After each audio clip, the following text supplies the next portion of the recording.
You're right there guys, welcome back to the Ultimate Road to Glory series. Today's episode is going to be special. For a while now, I've been meaning to get into the top 100. We have done it before weekly, but it just feels so long ago. And you've got to be consistent. If you drop points, then rip your chances and hopes. My dream was alive though. We had 10 games remaining and we were on 27 wins. Do we get into the top 100? Yes, we do. And I want to go and show you the clips, just give you guys a breakdown of what went right, what went wrong, and I really do hope you enjoy.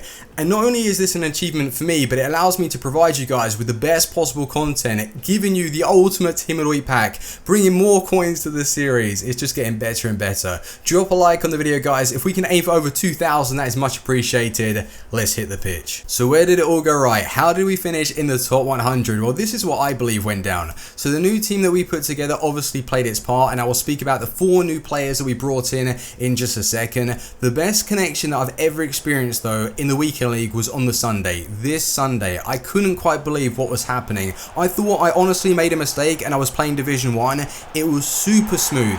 You press A, that pass is made instantly. The control, it allows you to play that high tempo football with nothing to do with players lunging for the ball. It's just controlled instantly. And with the skill dribbling as well, I was keeping it simple and doing the basics right. And I think that's the difference between me finishing on 33 and 34 and getting 37 wins. It was just doing the basics right, not really playing too many risky passes. There's no like skill moves, like fancy flicks, and nothing too extravagant. I was just really happy with what I was doing, and it just clicked. And another thing to mention is I kept calm. Even when I conceded goals, I just knew in my own belief that I would be able to get back into the game. The gameplay was the best that it's ever been, so it was down to me. If I failed, then it would be my fault. I don't like to blame the gameplay all the time, but when you're really given just that lag, it just feels lethargic and you just can't really do too much.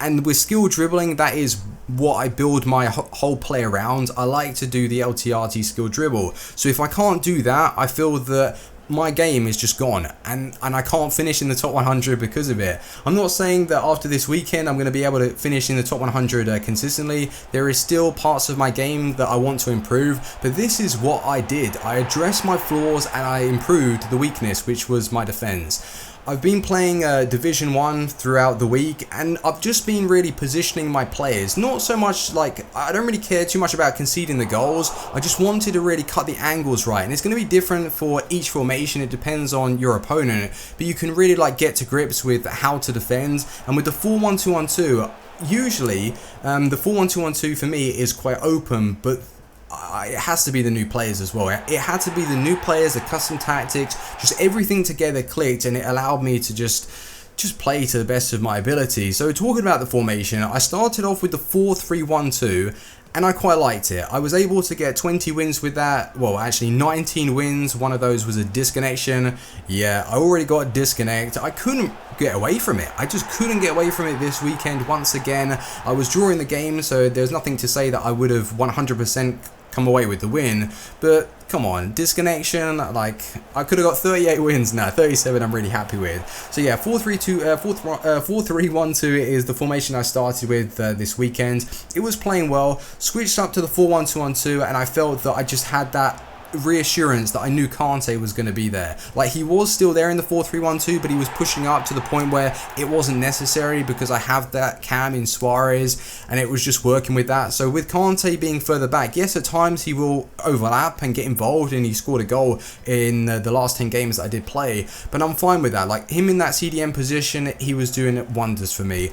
And with my 2 strikers and a cam, it's really like just solidified what I'm good with. I used to always use like the 3-5-2 formation on like FIFA 13, FIFA 14 when it was overpowered, and I had 2 strikers and a cam. Recently I've been using the 4-2-3-1, and it's a good formation.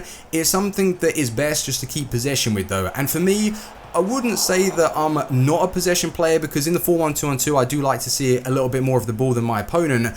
I wouldn't say that's my whole game though. I'm just someone that likes to play fast. If I lose the ball, then that's fair enough. I'll try and win it back as quickly as I can.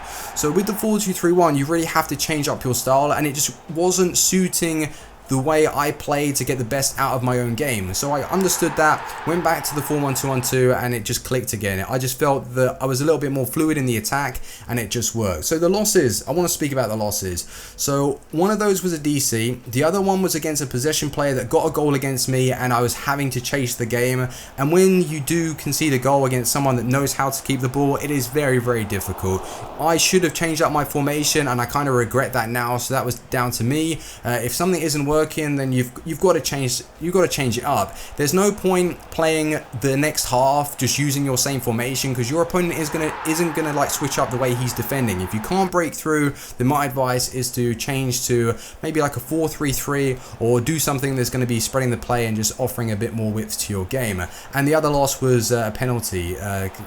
Penalty kick loss, like whatever it is, penalty shootout, that's the one. So yeah, penalty shootout loss, possession play loss, and a disconnection. If I could have changed my game a little bit, I'm not saying that I could have gone 40, but Jesus Christ, like we were close, man. We were actually very, very close. And I didn't begin to even imagine that at the start of this weekend, I would have finished on 37 wins. I did feel that there has been like an improvement in my game though. I even said it to you guys like a couple of episodes ago. My defense feels good, but I'm not going to promise anything. And a few people in the comments were actually saying, I feel that you're going to get top 100. Well, fair play. You got it right, man. So yeah, very, very happy. But talking about the 4 new players that we brought in, the first one's going to be Messi, and I like Messi. I just don't like him in the second half, because obviously he's not that strong, so you do need to be very technical with him. And around the 75th minute, his fitness levels are just terrible. So when he can't run that fast and his strength is a bit of an issue, those two together, it's a nightmare. So I subbed him off and brought on Lacazette, and every single time I did that, he was just making an impact, which I was really happy with. But those medium work rates that he provides, it allows someone in that cam position to overlap. So Messi is playing as that advanced playmaker, and then Suarez overlaps, and it's just that threat there, and I like that combo. It just worked really, really well. And speaking about Suarez, absolutely fantastic. Him at striker, average. Bring him back to that cam position, and his pace isn't an issue. His passing is obviously better than Martial, so it just worked. And maybe that's what I was lacking. Like, I was always playing Martial in that cam position, and I love the guy, but when you really experience someone like Suarez, who is quality, he's a 94 rated player, his passing and just his playmaking ability was working really well, and the strength, not to mention his strength. When you play it into his feet, if I want to just hold on to the ball for a second just to allow my players to really get into the position, I can. With Martial, he's not weak, but he sometimes does get bullied off the ball. Suarez just holds his own, and I think that's one of the reasons why I did really well this weekend. And Modric, unbelievable. The best player in this team without a doubt. Get his team of the year card. If you're looking to bring in a team of the year, try out Modric. I would say that he was the missing piece in this team, or in any team that I have built recently. He made everything click. The ability to track back, how he was going forward, it was seriously important. The goals that he was scoring, the way he was passing, just everything. Modric is a damn right monster, and he's so goddamn strong. I don't know where he finds this strength from, but it is amazing, and I really was happy with that purchase. Like 950,000 coins, money well spent. And Kante, the last player, it was more to do with this upgrade.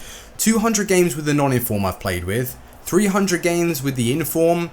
Now this man of the match card, and this is my honest opinion, is 100% an improvement. And I noticed this in the 40 games that I played this weekend. The percentage of him coming away with the ball, I feel so much more confident now. Like, he was already very good, but the way he was just tackling and really just grabbing hold of my opponent's attackers, he was bullying them, and his dribbling is that notable difference, his pace as well. You could argue that I was never playing with the Anchor Chem style before, so now I've put the Anchor Chem, he's going to feel a little bit faster. So it's not so much about his pace, but it's more to do with his dribbling, his tacking ability. He just feels better, and that's my honest opinion. And it's nothing to do about me trying to up his price at all, because this Kante card I would never sell. I bought him for 450,000 coins, and it is money well spent. Absolutely love the guy. So those 4 new players, that played a part as well with me just doing well in this weekend. And the team, it's that combination. I finally found something that I'm really confident with. I've got the support on the on the wings with the 2 centre mids, Pogba, Modric. The cam, he's strong, he's quick, he's got that clinical shot. And this is a team without my favourite players, Lacazette, Martial. It's just amazing. And if you're struggling on FIFA, my best advice is to just change something up. Change something up to see if you enjoy it or see if you don't enjoy it, and that's how you're going to improve your game. Because for me, if I just stuck with the 4-1-2-1-2 or the 4-3-2-1 formation with players like Martial, Lacazette, and just kept it with the original team that I had, I would still be finishing on like 33, 34 wins. And like I mentioned, I'm not saying that it's going to be like the be all and end all, like this is it, I'm going to finish on 37 wins every single weekend, but slowly and surely I am improving. So I hope that that's inspired you guys to try something new. And there we go, we finished on 37 wins. Just so happy. So as you can see, we did finish 78th in the world, and I was praying that we would get between 50th and 70th, that rank, which gives you the extra 100k pack. It wasn't to be. The extra pack would have been nice, but finishing in top 100 is its own achievement, and I'm really grateful that we got there. 37 wins as well is my new personal best. So going from 33 wins, 29, not being able to finish in Elite 1 for the past month, and then shooting up to 37, you can see that the improvements have been made, and the gameplay was fantastic, and that's probably the reason as well. But looking at the top 100 other players that finished there, I want to speak about the skill rating as well. I believe that this is worked out on who starts first. So if you have two people, one that plays 10 games on the Friday, one that plays 10 games on the Saturday, just say that they've won every single game, the one that started on the Friday will have a better skill rating than those that finish on the Saturday, which is a little confusing. I don't understand why that is the case. So that is why my skill rating in comparison to other top 100 players is relatively low. Where am I? Here I am. So 37 wins, yeah, 2154. He only had like a couple more. Yeah, he's got a couple more. So yeah, there you go. And who's... Oh yeah, so we've got 1, 2, 3, 4 players under me. So those obviously finished their games a little bit later on. But anyway, guys. Oh yeah, actually I want to check top 100 monthly. 105. So 105 for top 100 monthly. 101. 4 games away. If we have 2 good weekends, we could get top 100 monthly. Can we do it? Time will tell. But anyway, guys, let's go into the team, and I want to show you the stats of all the new players. So I used to be a true believer in bronze benching, and I thought handicapping was a thing, just because on FIFA 13, FIFA 14, when I had my silver side, my Austrian silver team, it could obliterate team of the year sides. And that's when I thought, like, yeah, there must be some sort of handicapping involved. On FIFA 17, if you've got the better team, it's going to be difficult for your opponent to break you down, especially towards the end of the games when like fitness comes into it, and that's where I feel this team was just excelling.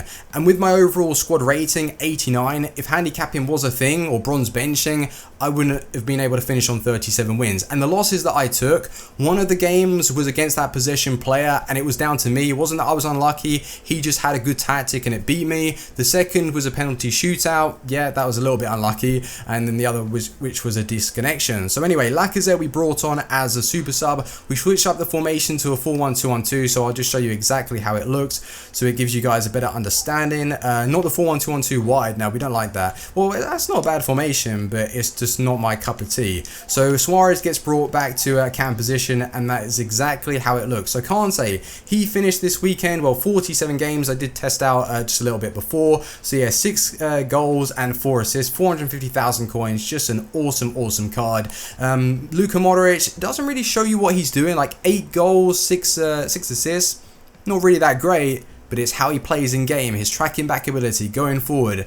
That's not a bad return for 950,000 coins. Suarez though, 51 games, 32 goals and 25 assists. So he is really contributing not only with goals but assists, and you're going to be seeing like there's a theme.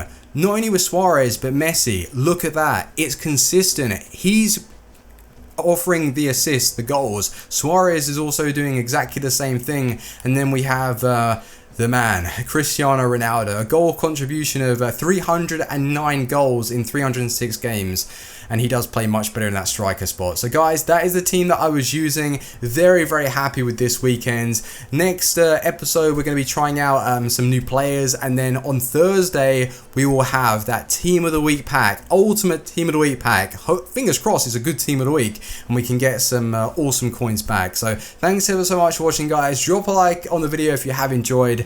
And yeah, I will see you soon. Team out. Peace.